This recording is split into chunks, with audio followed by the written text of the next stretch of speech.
rase pas la tête. Une femme qui est sur son mari ne se rase pas la tête. C'est interdit dans la société Mwaga. Elle peut raser sa tête lorsque sa mère qui a un certain âge décède ou son père qui a un certain âge décède. Outre cela, elle ne doit jamais se raser la tête quand elle est sur son mari. Voilà, on ne se lave pas tard la nuit. Voilà, car les enfants que vous allez avoir seront de mauvais enfants. Parce que quand vous vous lavez tard la nuit, vous pouvez vous laver avec des génies.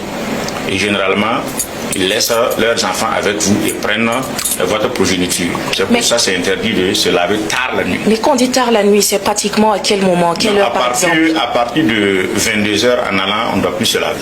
22h. Il faut laisser le lendemain. Voilà. On ne fait pas l'amour en posture debout. Dans la société Mwaga, on ne fait pas l'amour en posture debout.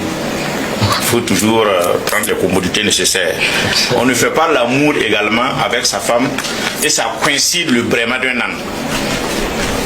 Si vous faites l'amour et au même moment l'âne est en train de brailler, si ça a une grossesse, cet enfant, vous ne pouvez jamais l'éduquer jusqu'à votre mort. Voilà. Vous allez souffrir pour éduquer cet enfant, il sera toujours têtu. Une femme enceinte ne vole pas, car l'enfant qu'elle va avoir jusqu'à sa mort ne peut jamais cesser de voler. Lorsque la femme est enceinte, elle ne doit pas prendre l'argent de son mari, elle ne doit pas voler. Même prendre le sel de sa coépouse sans lui donner l'information, c'est du vol. Même enlever le bois de sa coépouse pour faire le feu sans demander la permission de sa coépouse, c'est du vol. Quand tu as un bébé dans le ventre et tu fais ça, quand l'enfant viendra au monde, cet enfant ne sait pas que vous avez enlevé sa tête là. Il ne peut jamais cesser de voler. Là-bas, excusez-nous, à partir déjà des exemples que vous aviez cités, plus d'une quinzaine déjà par là. J'allais terminer allez-y rapidement. Voilà. Donc il est interdit aux jeunes de prendre des décisions à la place des vieillards. D'accord. Voilà, ce sont les vieillards qui prennent les décisions et les jeunes suivent. Quand ça devient le contraire, cette société tombe dans la dissétude et dans des crises qu'on ne peut jamais corriger. Il est interdit aux jeunes de manquer de respect aux aînés. Ça, c'est connu. La femme ne doit jamais prendre l'argent de son prétendant ou de son soupirant pour nourrir la famille. Le mari n'aura pas longue vie, les enfants seront les derniers de la société. Alors pour terminer, on ne regarde pas le sexe de la femme. On ne regarde pas le sexe de la femme. Non, dans la je ne comprends pas bien cette phrase. C'est-à-dire, on ne doit pas regarder. Regarder, c'est dire le sexe de la femme. Vous savez que dans la société traditionnelle, même quand la femme devait accoucher, c'est une affaire de femme. Les hommes ne s'y mêlent pas. Les hommes interviennent quand il y a une complication assez grave. Mais pendant l'amour, l'homme ne doit pas regarder le sexe de la femme parce que le sexe de la femme est un mystère. Et ceux qui ont l'habitude de regarder le sexe de la femme, ils finissent par devenir aveugles. Ils vont perdre la vue. Donc voilà, grosso modo, une trentaine d'interdits que j'ai énumérés. Donc on peut revenir sur des questionnements. Si on ne voit pas le sexe de la femme, l'homme ne doit pas regarder. Absolument. Ça veut dire qu'il y a des manières qui sont déjà dessinées, qui sont arrêtées pour aller avec sa femme. Absolument.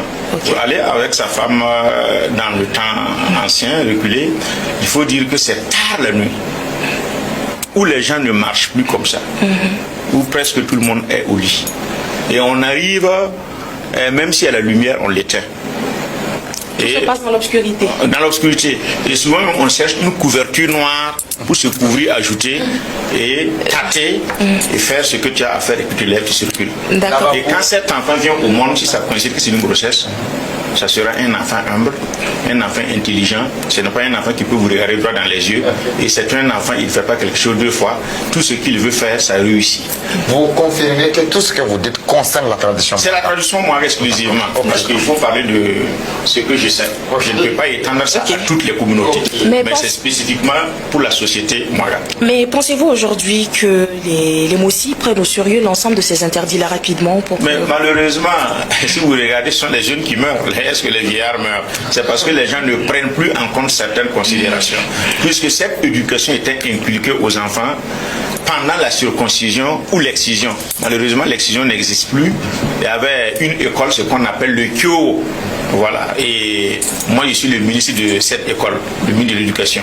C'était à cette école-là qu'on enseignait et on inculquait aux jeunes ce qui était interdit de façon générale et ce qui est interdit de façon particulière. Parce que quand on dit que quelque chose est interdit, ça veut dire que ça tue. C'est-à-dire vous mourrez. Si par exemple Dieu vous a donné 30 ans, on dit telle chose est interdite et vous enfreignez les lois, une année qui tombe, ainsi de suite, jusqu'à ce que vous mourrez. Mais il y a des interdits. Si tu fais ça sur le champ, tu vas mourir sur le champ. Et notamment dans la coutume, les chefs savent de quoi je parle. Je ne vais pas éclater ça, mais les chefs coutumiers savent qu'il y a des interdits.